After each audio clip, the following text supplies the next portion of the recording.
ব্রাত্য বসু তো তাঁর ঘোষিত প্রোগ্রামে গেছেন, তাকে বাধা দেওয়া হবে কেন? তাকে বাধা দেওয়া হবে কেন? তিনি তো তার ঘোষিত প্রোগ্রামে গেছেন।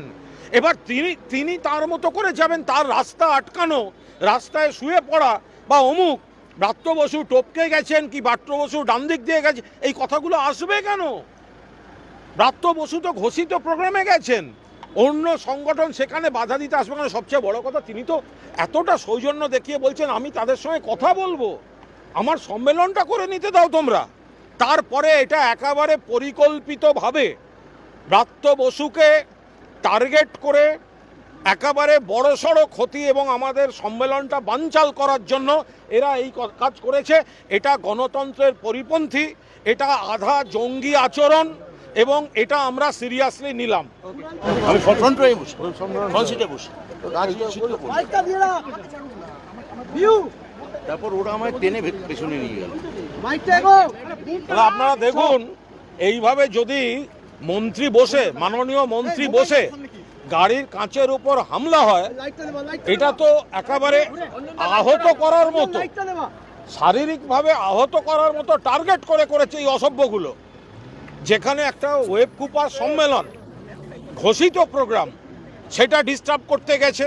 মাননীয় মন্ত্রী তখনও বলেছেন আমি কথা বলবো, তারপরেও আমাদের অধ্যাপকদের মারধর করা হয়েছে। আর এটা এরা কি চায়? এই বামেরা তো লণ্ডভণ্ড করেছে 34টা বছর ধরে, তারপরে আজকে এই ঘটনা, পুরো কাঁচের এই অবস্থা, আর সামনে সিটে বসে মাননীয় মন্ত্রী। এটা আমি মাননীয় মন্ত্রীকে ধন্যবাদ দেব, অভিনন্দন জানাবো যে তিনি সমস্তটা সংযম দেখিয়েছেন, অভিভাবকের মতো কাজ করেছেন এবং আমাদের টিম কোনো রকম প্ররোচনায় পা দেয়নি। কিন্তু তৃণমূলের সৌজন্যকে যেন এরা কোনো মতে তৃণমূলের দুর্বলতা না ভাবে। মন্ত্রী গাড়িতে বসে এই কাঁচ এইভাবে ভাঙা হয়েছে, যে কোনো বড় ইনসিডেন্ট হয়ে যেতে পারত, আর সেটা করার জন্য পরিকল্পনা করে এ তো ছবি বেরোচ্ছে, সব এক এক করে তো ছবি বেরোচ্ছে, এদের চিহ্নিত করা হোক।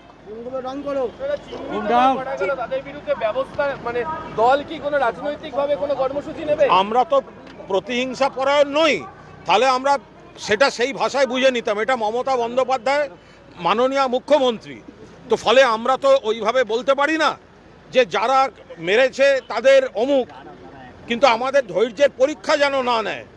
নিশ্চিতভাবে মাননীয় শিক্ষামন্ত্রী তার যে কুৎসিত অভিজ্ঞতা হয়েছে, যেভাবে তৃণমূলের অধ্যাপক সংগঠনের ঘোষিত সম্মেলন বানচাল করার চেষ্টা করেছে, ফলে এরপর যা গণতান্ত্রিকভাবে যথাযথ ব্যবস্থা নেওয়ার নিশ্চিতভাবে প্রশাসন এবং দল গোটাটাই বিবেচনা করে দেখবে। কিন্তু যে বার্তাটা যাচ্ছে, তাহলে আমাদের ছেলেদেরও তো আবেগে লাগছে। আরে ব্রাত্য বসু এখানে সামনে বসে আমাদের মন্ত্রীকে গাড়িতে মারবে, আমাদের মন্ত্রীর গাড়ির কাঁচ ভেঙে দেবে। উদ্দেশ্য মানে 100% পরিকল্পিতভাবে, উদ্দেশ্য প্রণোদিতভাবে ব্রাত্য বসুকে টার্গেট করা হয়েছে, যেটা একটা ঘোষিত, একটা গণতান্ত্রিক পরিসরে একটা ঘোষিত প্রোগ্রাম। সেই সংগঠনের তিনি নেতা, তিনি সেখানে যাচ্ছেন, রাজ্যের মাননীয় মন্ত্রী, সেটাকে বানচাল করা। যেখানে তিনি বলছেন তিনি কথা বলতে রাজি, যাকে বললেন ওদের বুঝিয়ে বলো, সেই অধ্যাপক ডক্টর প্রদীপ্ত মুখোপাধ্যায়কে ওইভাবে মারা হলো। একাধিক অধ্যাপককে নিগ্রহ করেছে এরা, এবং সর্বোপরি শিক্ষামন্ত্রীর গাড়িতে প্রাণঘাতী হামলা, এটা প্রাণঘাতী হামলার চেষ্টা। কাঁচটা ওইভাবে ভেঙে, পুরো কাঁচটা তো ওর গায়ে মুখে পড়তো, এই দায়িত্ব কে নিত? অনেকটা পড়েওছে। যেহেতু যে সমুদ্রে অতৃপ্ত আত্মা লাল পতাকা নিয়ে, কোনটা এসএফআই, কোনটা তার মধ্যে মাও, কোনটা অমুক, কোনটা কি, এগুলো তো বোঝা যায় না। কিন্তু পশ্চিমবঙ্গের মধ্যে একটা গণতান্ত্রিক রাজ্যে, গণতান্ত্রিক পরিবেশে থেকে এই ধরনের বর্বর আক্রমণ করবে, এটা কিন্তু হতে পারে না। এবং তৃণমূলের যেন এটাকে কেউ দুর্বলতা না ভাবে, এবং পরে যেন এটা নিয়ে তৃণমূলকে কেউ দোষারোপ করতে না আসে।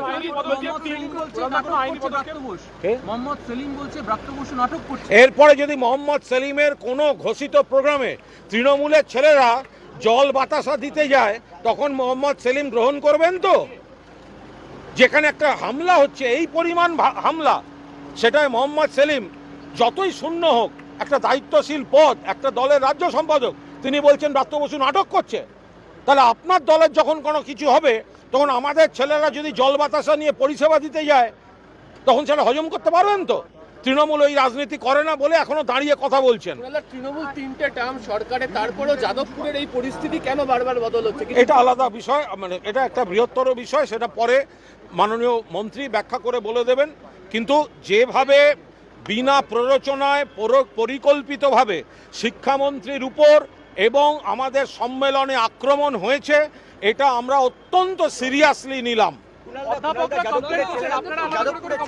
ভিডিও দেখাচ্ছে, সেই ভিডিও দেখাচ্ছে যে ছেলেটি মাথায় আঘাত পেয়েছেন তার উপর দিয়ে ব্রাত্য বসুর গাড়ি গেছেন, এবং একটা ভিডিও দেখাচ্ছেন যাদবপুরের ছেলেরা, সেখানকার ছেলেরা।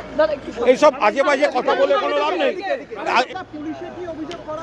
এটা আমি বলতে পারবো না, এটা মাননীয় শিক্ষামন্ত্রী, আমরা তো ধন্যবাদ দেব তাকে।